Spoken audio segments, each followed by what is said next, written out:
చెన్నైలోని చెపాక్ వేదికగా సిఎస్కే కోల్కతా జట్ల మధ్య జరిగిన 25వ ఐపీఎల్ మ్యాచ్లో కోల్కతా సంచలన విజయం సాధించింది. మొదట చెన్నై జట్టుని వారి సొంత గడ్డపై 103 పరుగులకే కట్టడి చేశారు.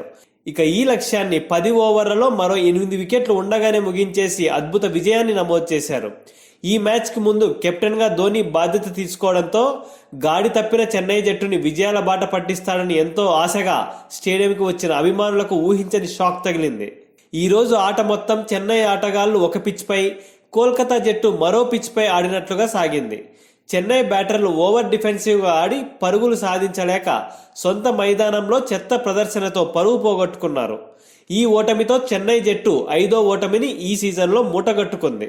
ఇక ఈ మ్యాచ్ అనంతరం చెన్నై కొత్త కెప్టెన్ ధోని మాట్లాడుతూ ఏమన్నాడంటే, ఈ సీజన్లో మాకు కొన్ని ప్రతికూల పరిస్థితులు ఎదురైన విషయం వాస్తవమే.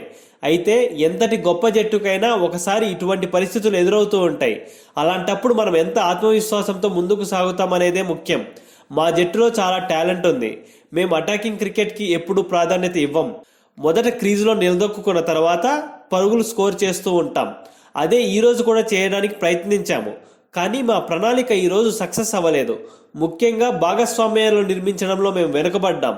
పవర్ ప్లే ఆరంభంలోనే 3 కీలకమైన వికెట్లు తీసి కోల్కతా జట్టు మాపై ఒత్తిడి పెంచింది. మేము భారీ లక్ష్యాన్ని కోల్కతా ముందు ఉంచడంలో ఫెయిల్ అయ్యాం. కోల్కతా జట్టులో చాలా మంచి క్వాలిటీ స్పిన్నర్లు ఉన్నారు. వాళ్ళను ఎదుర్కోవడం ఈ పిచ్పై కష్టంగా మారింది.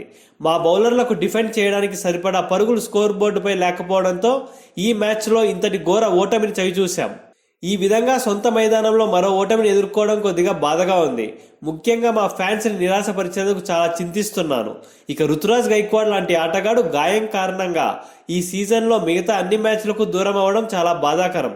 రుతురాజ్ లేని లోటు తప్పక ఈరోజు కనిపించింది అని ధోని ముగించాడు.